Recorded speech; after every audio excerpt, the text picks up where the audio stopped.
അപ്പോഴേ എന്താണ് പ്രശ്നമെന്ന് ചോദിക്കുമ്പോൾ ഭയമാണ് പ്രശ്നമെന്ന് നമുക്ക് പറയാം. ഇപ്പോൾ ഇതിനിടെ ഷിംജിത എന്നൊരു പെൺകുട്ടി ഒരു വീഡിയോ പോസ്റ്റ് ചെയ്തു. ബസ്സിൽ നിന്ന് ഷൂട്ട് ചെയ്തു. എല്ലാവർക്കും അറിയുന്ന വിഷയമുണ്ട്, അതിനെക്കുറിച്ച് കൂടുതൽ ഞാൻ പറയുന്നില്ല. അങ്ങനെ പോസ്റ്റ് ചെയ്തു. അപ്പോൾ അത് പോസ്റ്റ് ചെയ്ത് കഴിഞ്ഞാൽ ആരോപണ വിധേയമായ ആ വ്യക്തി സത്യത്തിൽ അവൻ ഭയപ്പെട്ടു എന്നുള്ളതാണ്. അതിനെ നേരിടാനുള്ള ധൈര്യമില്ലായ്മ എന്ന് പറഞ്ഞാൽ ഭയം തന്നെ നമുക്ക് പറയാം. 2 ദിവസമായിട്ടുള്ള വാർത്തകൾ എന്നൊന്നും വലിയൊരു കോടീശ്വരൻ, കോടാനുകൂടി സ്വത്തിൻ്റെ അവകാശി. അപ്പോൾ പണം ഉണ്ടായിട്ടും കാര്യമില്ല. കാരണം മനസ്സിൽ ഭയം വന്നപ്പോൾ, അല്ലെങ്കിൽ മനസ്സിൽ അതിനുള്ള ഒരു ധൈര്യം ഇല്ലാതെ വന്നപ്പോൾ എന്തായി, അവൻ സ്വയം ആത്മഹത്യ ചെയ്തു. അപ്പോൾ നാട്ടിലിപ്പോൾ നോക്കുമ്പോൾ എല്ലാവരും ഇങ്ങനെ ഭയപ്പെട്ട് പിന്നോട്ട് ഓടിയാൽ ഈ നാട് എവിടെയാണ് പോയിട്ട് അവസാനിക്കുക? എന്തിനേയും ഏതിനേയും ജീവിതത്തിൽ അതിജീവിച്ചിട്ട് മുന്നോട്ട് പോകാനുള്ള കഴിവാണ് നമ്മൾ ഓരോരുത്തരും ഉണ്ടാക്കേണ്ടത്. ഇപ്പം ഞാനൊരു ഭിന്നശേഷിക്കാരനാണ്. ഞാനിപ്പോൾ ഒരു വണ്ടി ഓടിച്ചിട്ട് പോകുന്നുണ്ട്. സാമ്പത്തികമായിട്ട് പ്രയാസങ്ങളുണ്ടാവും, നമുക്ക് ബുദ്ധിമുട്ടുണ്ട്, വിഷമങ്ങളുണ്ട്. പക്ഷേ എല്ലാ പ്രതിസന്ധികളും തരണം ചെയ്ത് മുന്നോട്ട് പോകുമ്പോഴാണ് ജീവിതമാകുന്നത്. കോടിക്കണക്കിന് സ്വത്തും മുതലുണ്ടെന്ന് വെച്ചിട്ട് സമാധാനം കിട്ടൂല എന്നുള്ളത് ഇപ്പോൾ ഈ മരണത്തോട് കൂടിയിട്ട് നമുക്ക് മനസ്സിലായില്ലേ. അത്രയും കോടി ഉറുപ്പിൻ്റെ ആസ്തി ഉണ്ടായാൽ എന്ത് പ്രശ്നം വന്നാലും നേരിടാനുള്ള ഒരു സാമ്പത്തും മുതലുണ്ടായിട്ടും അവിടെയും ആത്മഹത്യയാണ് സംഭവിക്കുന്നത്. ഒന്നിനെയും ഉൾക്കൊള്ളാനോ മനസ്സിലാക്കാനോ ചിന്തിക്കാനോ പറ്റാണ്ട് നേരെ ആത്മഹത്യയിൽ. പിന്നെന്താ ജീവിതത്തിൽ എന്താ അർത്ഥമുള്ളത്? ജീവിതം എന്ന് പറഞ്ഞു കഴിഞ്ഞാൽ നമ്മൾ മനസ്സിലാക്കുന്നത് സുഖം മാത്രമാണോ? അവിടെ എല്ലാ വിധത്തിലുള്ള പ്രതിസന്ധികളുണ്ടോ? സാമ്പത്തികമായ ബുദ്ധിമുട്ടുകൾ, ശാരീരികമായ ബുദ്ധിമുട്ടുകൾ, വിഷമങ്ങൾ, പ്രയാസങ്ങൾ, ഇതൊക്കെ ഉണ്ടാകുമ്പോൾ അതിന് ഓരോ ദിവസങ്ങളും പ്രശ്നങ്ങൾ തീരുന്ന ഒരു ദിവസങ്ങളും നമ്മൾ പ്രതീക്ഷിക്കരുത്. പ്രശ്നങ്ങൾ തീർന്നാൽ പിന്നെ ജീവിതമില്ല. പ്രശ്നങ്ങൾ ഇങ്ങനെ ഓരോന്നോരോന്നായിട്ട് വന്നുകൊണ്ടിരിക്കും. അതിനെ നമ്മൾ ഓരോന്നിനെ ഓവർകം ചെയ്ത് അതിനെ തരണം ചെയ്ത് മുന്നോട്ട് പോകുമ്പോഴാണ് ജീവിതമായിട്ട് മാറുന്നത്. അല്ലാണ്ട് കുറേ പണമുണ്ട്, കുറേ സ്വത്തുണ്ട്, മുതലുണ്ട്, നമുക്ക് വേണ്ടുന്ന ഭക്ഷണവും കാര്യങ്ങളും കഴിച്ചിട്ട് ഇരുന്നങ്ങാട് തിന്ന് കിടന്നിട്ടുള്ളതിന് ജീവിതം എന്ന് പറഞ്ഞിട്ട് എന്താ അർത്ഥമുള്ളത്? എല്ലാവിധ പ്രതിസന്ധികളെയും തരണം ചെയ്ത് നമ്മൾ മുന്നോട്ട് പോകണം. അതിന് നമുക്ക് ജീവിതത്തിൽ പല വിധത്തിലുള്ള പ്രതിസന്ധികൾ വരും. നമ്മൾ ആക്സിഡൻ്റ് ആയെന്ന് വരും, കാലും കൈക്കും അപകടങ്ങൾ സംഭവിച്ചെന്ന് വരും, ആശുപത്രി കിടക്കേണ്ടി വരും, നിസ്സാരമായ കേസിന് ചെയ്യാത്ത കുറ്റത്തിന് ചില സമയത്ത് ജയിലിൽ കിടക്കേണ്ട അവസ്ഥകൾ ഉണ്ടായിട്ടുണ്ടാവാം. അപ്പോൾ ഇങ്ങനെയുള്ള പല വിധത്തിലുള്ള അങ്ങനെ ഓരോ പ്രതിസന്ധികളും അതിന് നമ്മൾ തരണം ചെയ്ത്, അല്ലെങ്കിൽ നമ്മളെ ഇടയിൽ പ്രശ്നങ്ങളില്ലെങ്കിൽ നമ്മളെ മക്കളുടെ ഇടയിൽ പ്രശ്നങ്ങളുണ്ടാവാം, നമ്മളെ മക്കളുടെ ഇടയിലില്ലെങ്കിൽ നമ്മളെ മാതാപിതാക്കളുടെ ഇടയിലുള്ള പ്രശ്നങ്ങളുണ്ടാവാം. ഇങ്ങനെ ഓരോ പ്രശ്നത്തിനെയും തരണം ചെയ്ത് മുന്നോട്ട് പോകുമ്പോഴാണ് ജീവിതം എന്നത്. ഇത് ഇപ്പം കാണുന്നത് വെച്ചിട്ടുണ്ടെങ്കിൽ പ്രായമുള്ള അച്ഛനും അമ്മയും ഉണ്ടെങ്കിലും ഒരു പെണ്ണ് ഒരു വീഡിയോ ഇട്ടപ്പാട് എനക്ക് സഹിക്കാൻ പറ്റില്ല, ഞാൻ പോയിട്ട് ആത്മഹത്യ ചെയ്യാം, അമ്മയും അച്ഛനും എന്തായാലും പ്രശ്നമില്ല. മനസ്സിലായില്ലേ? അതിന് നിയമപരമായിട്ടോ അല്ലെങ്കിൽ മാനസികമായിട്ടോ നേരിടാനുള്ള കഴിവ് എവിടെ പോയി? പണ്ട് ചെറിയ കുട്ടിയൊക്കെയാണ് അതിനുള്ള കഴിവില്ലാന്ന് പറയാം. കാരണം വെച്ചാൽ ഈ കുട്ടികളെ എല്ലാ സുഖ സൗകര്യങ്ങളും കൊടുത്ത് വളർത്തി, നല്ല രീതിയിൽ ചോദിക്കുന്ന വാങ്ങിച്ചുകൊണ്ട് വളർത്തി, ലാസ്റ്റ് കുട്ടി ഒരു മൊബൈലോ മറ്റുള്ള വിലപിടിപ്പുള്ള സാധനം വാങ്ങാൻ വേണ്ടിയിട്ട് രക്ഷിതാക്കളോട് ചോദിക്കുമ്പോൾ അത് വാങ്ങാൻ വേണ്ടി പറ്റാത്തൊരവസ്ഥ വരുമ്പോൾ എന്ത് സംഭവിക്കും? കുട്ടികൾ പോയിട്ട് തൂങ്ങിച്ചാവും, ആത്മഹത്യം ചെയ്യും.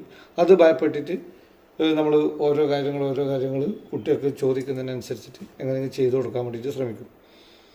അത് കുട്ടികളുടെ കാര്യത്തിൽ. ഇപ്പം മുതിർന്നവരും വലിയ ആൾക്കാരെല്ലാം തന്നെയാണ് ബിസിനസ്സുകാരനും നല്ല പ്രായവും പക്വതയുള്ള ആൾക്കാരാണ് പോയിട്ട് നിസ്സാരമായ കടത്തിൻ്റെ പേരിൽ പോയിട്ട് തൂങ്ങിച്ചാവുക, നിസ്സാരമായ പ്രശ്നത്തിൻ്റെ പേരിൽ തൂങ്ങിച്ചാവുക. എന്താണ് ഈ ജനങ്ങൾ ഓരോരുത്തരും മനസ്സിലാക്കുന്നതെന്ന് മനസ്സിലാക്കുന്നില്ല. നമ്മൾ ഇപ്പം എൻ്റെ ഓർമ്മ വെച്ച കാലം മുതൽ ഞാൻ വളരെ പ്രയാസത്തിൽ ജീവിക്കുന്നതാണ്.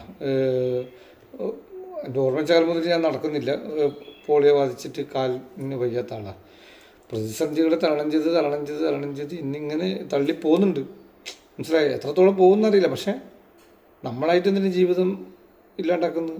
ആ പോകുന്നിടത്തോളം പോകാൻ നമുക്ക് ചെയ്യാൻ പറ്റുന്ന കടമകളുണ്ട്. അതൊക്കെ നമ്മൾ ചെയ്തുകൊണ്ടേ മുന്നോട്ട് പോകാമെന്നല്ലാണ്ട് പെട്ടെന്ന് നമ്മൾ ജീവിതം അവസാനിപ്പിക്കല. എന്താണ് ഇതിങ്ങനെ കാണുന്നത്? ഓരോരുത്തരും നിങ്ങൾ മനസ്സിലാക്കുക. കാരണം ജീവിതം എന്ന് പറയുന്നത് സുഖം മാത്രമല്ല, ജീവിതം എന്ന് പറയുന്നത് ദുഃഖം മാത്രമല്ല. ദുഃഖം മാത്രം നമ്മൾ കാണുന്ന നെഗറ്റീവായിട്ട് ചിന്തിച്ചിട്ട് നമ്മൾ ദുഃഖത്തെക്കുറിച്ചിട്ട് മാത്രം ചിന്തിച്ചിട്ട് ദുഃഖിച്ചിരിക്കുന്നുണ്ടോ? നിങ്ങൾക്ക് പുറത്തിറങ്ങിയാൽ ഏത് രീതിയിലും ജീവിക്കാൻ വേണ്ടിയിട്ട് പറ്റും. പലവരും പണിയില്ല, പിന്നെ അധ്വാനമില്ല എന്നെല്ലാം പറയുമ്പോൾ തന്നെ നമ്മൾ പുറത്തിറങ്ങിയാൽ കാണാം, കടലൊക്കെ വിറ്റിട്ട് ആൾക്കാർ ജീവിക്കുന്നുണ്ട്, പല രീതിയിലും ആൾക്കാർ കുടുംബം പോറ്റുന്നുണ്ട്. അപ്പം ജീവിക്കാൻ വേണ്ടിയിട്ട് തീരുമാനിച്ചിട്ട് നമ്മൾ ഇറങ്ങിയാൽ നമുക്ക് ജീവിക്കാനുള്ള മാർഗങ്ങൾ നമ്മളെ ഇതിൽ എത്തിച്ചേരും, നമുക്ക് ജീവിക്കാൻ വേണ്ടി പറ്റും എന്നുള്ളതാണ്. കഷ്ടപ്പെടാൻ വേണ്ടി തീരുമാനിച്ചിട്ട് കഷ്ടപ്പെട്ടിട്ട് ജീവിച്ചിട്ട് പോകാം. ഏത് പ്രതിസന്ധികളും തരണം ചെയ്ത് മുന്നോട്ട് അങ്ങനെ പോകാമെന്നല്ലാണ്ട് പഠിച്ചോ നിങ്ങൾക്ക് എല്ലാവർക്കും ഒരു ആയുസ് നിശ്ചയിച്ചിട്ടുണ്ട്. ആ ആയുസ് വരെ അങ്ങനെ തള്ളിപ്പോവാം. എന്നാൽ ചില ആൾക്കാർ പറയും ഇത് പഠിച്ചോ തീരുമാനിച്ചതായിരിക്കും, ആത്മഹത്യ ചെയ്തിട്ട് ഇനി ഇത്രാമത്തെ വയസ്സിൽ പോകണമെന്ന് ആയിരിക്കാം. പക്ഷേ കുറേ ഭാഗം നമ്മളതിൻ്റെ ഇങ്ങനെയുള്ള കാര്യത്തിൽ നിന്ന് കുറേ വിട്ടേക്കാൻ വേണ്ടിയിട്ട് ശ്രദ്ധിക്കണം. കാരണം മാനസികമായി നമ്മളെല്ലാവരും നല്ല രീതിയിൽ എന്തിനേയും പൊരുത്തപ്പെട്ട് ജീവിക്കാൻ വേണ്ടിയിട്ട്, അല്ലെങ്കിൽ ഏത് പ്രതിസന്ധിയെ തരണം ചെയ്ത് ജീവിക്കാൻ വേണ്ടിയിട്ടുള്ള ഒരു ആർജവം ഓരോരുത്തരും മനസ്സിലുണ്ടാക്കണം. നമ്മളെ സാമ്പത്തിക ബുദ്ധിമുട്ട്, പ്രതിസന്ധികൾ, കാര്യങ്ങൾ ഇതൊക്കെ പിന്നെ നമ്മൾ എന്താ പറയണ്ടേ, അനുഭവിച്ചേ പറ്റൂ. ഒരു 5-6 മാസം മുമ്പേ ഉണ്ടായ സ്വർണത്തിൻ്റെ പൈസയല്ല ഇന്ന് സ്വർണത്തിന് കാണുന്നത്.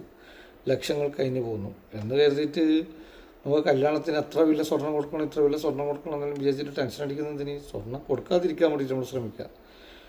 മനസ്സിലായില്ല? അങ്ങനെയുള്ളവർ മതിയെന്ന് വിചാരിക്കുക. ആൾക്കാർ കാണിക്കാനോ പിടിക്കാനോ നമ്മൾ ഇങ്ങനെയുള്ള കാര്യങ്ങൾ ചെയ്യുക, എന്നിട്ട് അതിൻ്റെ പേരിൽ ടെൻഷൻ അടിക്കുക, ഭയങ്കര മാനസികമായിട്ട് പ്രശ്നങ്ങൾ ഉണ്ടാകാം, അതിൻ്റെ പേരിലും പോയിട്ട് ആത്മഹത്യ ചെയ്യുക. അങ്ങനെയുള്ള കാര്യങ്ങൾ ഒഴിവാക്കുക. എല്ലാവരും സ്വയം നല്ല നന്മകൾ അവനവനെ കൊണ്ട് കഴിയുന്ന നന്മകളായ കാര്യങ്ങൾ ചെയ്യുക, നന്മയായ പ്രവൃത്തികളിലൂടെ നമ്മൾ ജീവിക്കുക. മറ്റുള്ളവരെ നമ്മൾ പറയും നമുക്ക് എന്താ പറയണ്ടേ, അനാവശ്യമായ കാര്യത്തിലും തെറ്റായ കാര്യത്തിലും നമ്മുടെ മനസ്സാക്ഷിക്ക് ഒക്കാത്ത കാര്യത്തിലും നമ്മൾ പോകാതിരിക്കുക. നല്ല രീതിയിൽ ജീവിക്കാൻ വേണ്ടിയിട്ട് നോക്കുക. പല പ്രതിസന്ധികളും വരും. എടി വരും എന്ന് പറയുമ്പം തൂങ്ങിച്ചാകേണ്ട ആവശ്യമൊന്നുമില്ല. പണ്ടവരോ പറയും മടിയിൽ കനമുള്ളവനെ പേടിക്കേണ്ടെന്ന്. എന്ത് കനം, എന്താ പേടിക്കാനുള്ളത്, ഭയപ്പെടാനുള്ളത്? നമ്മൾ നേരായ മാർഗത്തിൽ ജീവിതം മുന്നോട്ട് കൊണ്ടുപോകുന്നുണ്ടെങ്കിൽ നമ്മൾ ആരെയും പേടിക്കാനില്ല, പഠിച്ചവൻ തമ്പരനെ പേടിക്കേണ്ട ആവശ്യമുള്ളൂ കേട്ടോ. അപ്പോൾ വെറുതെ എന്തെങ്കിലും ഒരു പ്രശ്നത്തിൻ്റെ പേരിൽ, വീട്ടിലൊരു വഴക്കുണ്ടാകുന്നതിൻ്റെ പേരിൽ, കുടുംബ വഴക്കിൻ്റെ പേരിൽ, സാമ്പത്തികമായ ബുദ്ധിമുട്ടിൻ്റെ പേരിൽ, ബാങ്ക് ലോണിൻ്റെ പേരിൽ, ഇങ്ങനെയൊക്കെ കടത്തിൻ്റെയും ബാധ്യത്തിൻ്റെ പേരിൽ എല്ലാവരും ജീവൻ കൊടുക്കാൻ നിന്ന് പിന്നെ ഈ ഭൂമിയിൽ മനുഷ്യനോ ഒറ്റൊറ്റനും ഉണ്ടാവില്ല. പിന്നെ മൃഗങ്ങൾക്കായിട്ട് മാത്രമായിരിക്കും ഇനിയുള്ള സ്ഥാനം ഇവിടെ. ഇപ്പം മൃഗത്തിനെക്കാട്ടി കഷ്ടമായിട്ടാണ് ഇപ്പം മനുഷ്യന്മാരുടെ ജീവിതവും. എല്ലാവരും നല്ല പോസിറ്റീവായിട്ട് ജീവിക്കാൻ വേണ്ടിയിട്ട് ശ്രമിക്കുക.